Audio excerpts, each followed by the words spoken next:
Hey, this is Mike from BarBend.com, Reebok One. Christian Espinal, CrossFit Union Square.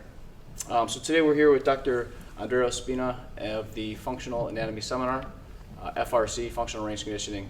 So we're just going to go through some questions, and we're going to let Dr. Andreo or Dre take it over.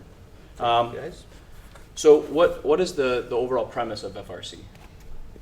The premise of FRC is really to build the prerequisites of movement that are required for people to accomplish whatever goals they have. So if you're a lifter, let's say you're a power lifter and you're squatting, there's certain prerequisites that you require out of many of your body's joints in order to achieve a squat safely and efficiently and effectively.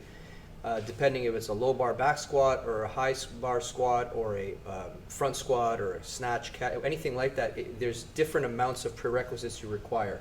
If you're doing a front squat, you need more ankle dorsiflexion than if you're doing a back squat. So FRC is saying if you don't have that prerequisite, rather than forcing your way into a movement, what we try to do is we try to use scientific basis or rationale to improve your mobility or body control to allow you to achieve those articular prerequisites so that when you put it together and practice the actual movement, you can do it safely and efficiently without injuring other compensatory structures in the process. So, I mean, it comes off on Instagram or something as being this wild hypermobility, flipping, crawling, doing crazy exercises, but it's really not. It's really not about that. It's about, is your client's body ready to do what you're asking them to do? And it's a system of learning how to determine if they have those prerequisites, and if they don't, how do you take a scientific approach to achieving those prerequisites prior to them hurting themselves or creating a dysfunctional movement. Yeah. I think so. We're taking the course right now, and there's mainly trainers in here. There's physical therapists. So I think us, right? We get the lingo pretty well. Mm-hmm. What about for power lifters and weightlifters and Olympic weightlifters that are out there and they don't know what those faults are yet? How can they start to work these things out on their own? It's a common question I get. I'll get people tweeting or Instagramming or whatever asking, where do I start? And I never answer the question because there's no starting point. It's not like you start with this exercise and then I just teach a series of exercises. As you guys know, there's no such thing as an FRC exercise. FRC is a thought process that allows you to decide what type of exercise is necessary to achieve a goal for this particular person. Okay.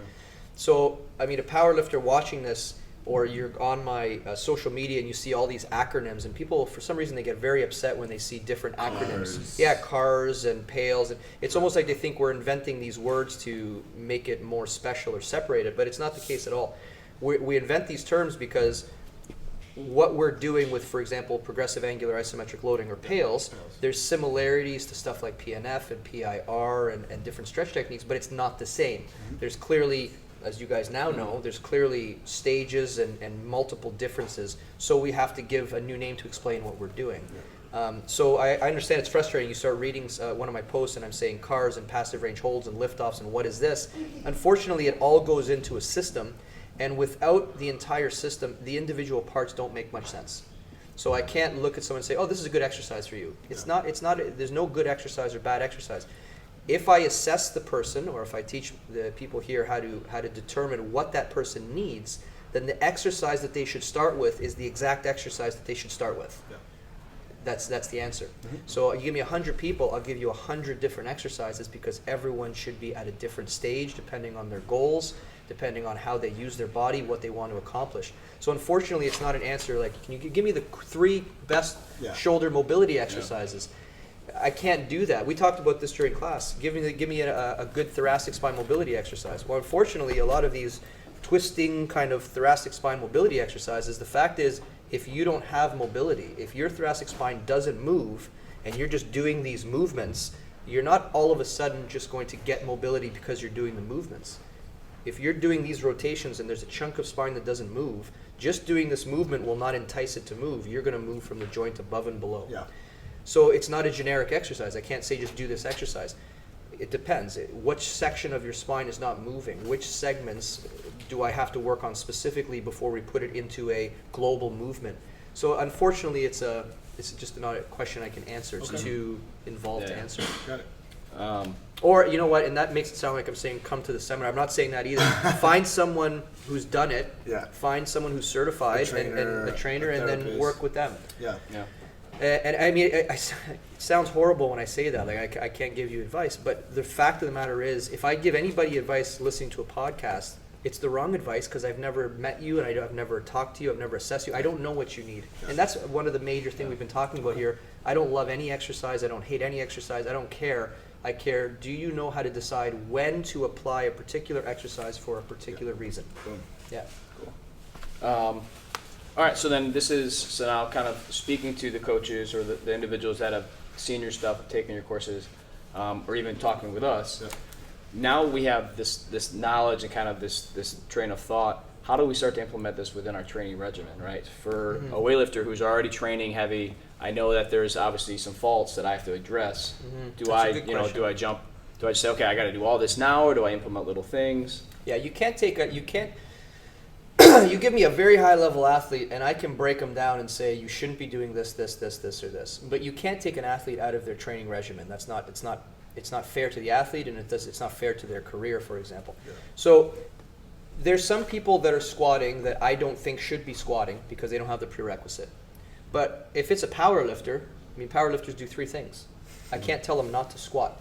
So you can squat. Just keep in mind that your left ankle doesn't have the prerequisite to squat. So because your left ankle is not dorsiflexing as much as you should, and you're forcing it to, you're probably overstressing the knee. Yeah. So eventually that knee is going to go.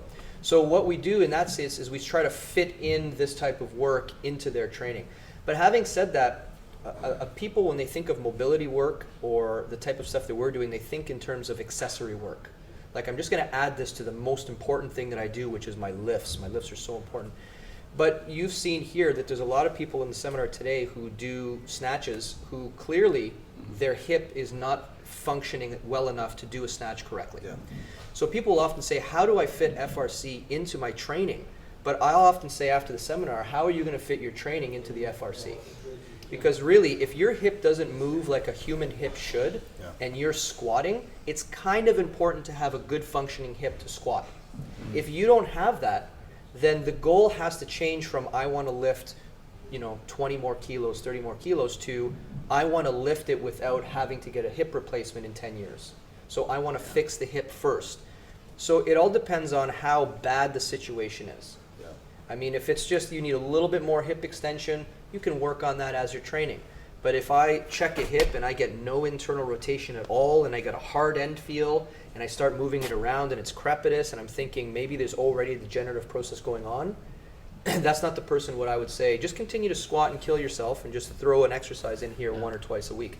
It's not going to work that way. So that person, there's often days I'll take an athlete right out of their program and we'll spend the whole day on something as easy as making their kneecap move or making their toe extend. So it's kind of like you have to be able to determine what's the most important for the athlete at the time. Have a priority and then be able to make that shift whether you have to or not. Sure, and that's a good trainer, right? Yeah. A good trainer. I mean, I would say a good trainer is not the guy who memorized the largest number of sexiest exercises. A good trainer is the one who knows which exercise to choose at the appropriate time. So I teach not a method, I teach a thought process. So I want someone to, it's no sense if I teach you on a Saturday and a Sunday and then on Monday you have a new client. I'm not there to say you do this, so I don't want you to do what I do. I want you to have the thought process so you can decide how to solve this particular riddle and then implement and then test your results. I used to do Olympic weightlifting, and right before this, I was really into hand balancing, and I still am.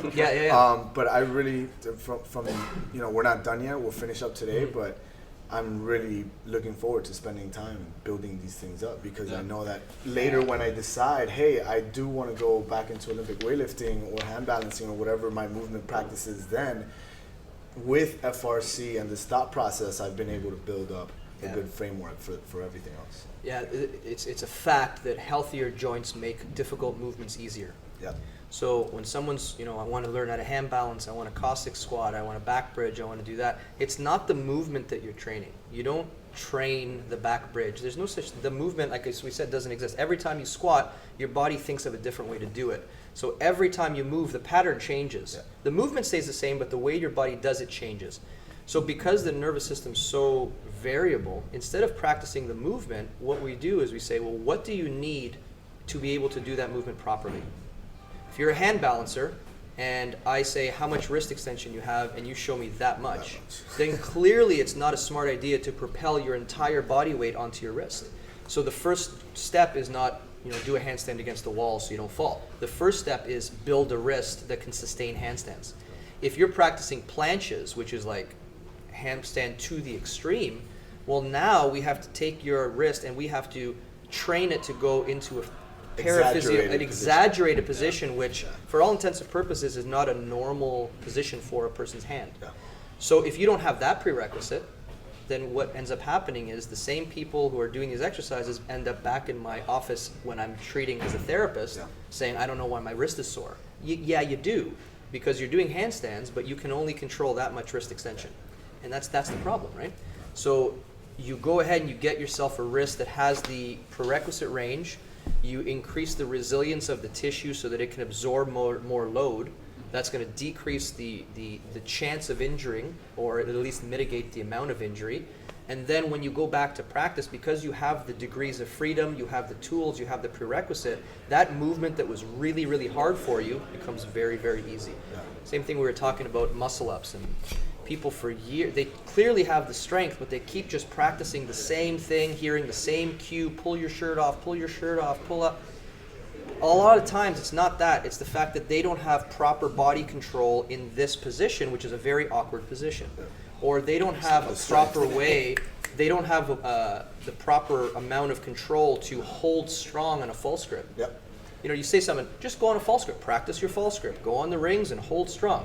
Well, if you bend your wrist, your hand doesn't always move that way. So now, if you're just doing a false grip without strengthening this range of motion, you're just hanging on your ligaments. Yep. So people come to me and go, why are my wrists hurting? I must have a technical fault in my lifts. You might not have any fault, it's the fact that you didn't prepare yourself to hang your entire body weight off of your wrist in a very awkward position. Yep. So what do? We teach your system how to control the position, and then when you go back to the rings, the false grip is no longer a problem. Now you can concentrate on getting the prerequisite mobility of shoulder. Now you can concentrate on generating force. But it's also being able to understand that, and most people don't. Even PTs that, everyone's going out to see. So yeah, I mean, you say most people don't. Most people do. It's just that it has to be brought up. Like clearly, if you tell someone, "Do you think you should do something loaded when you can't do it unloaded?"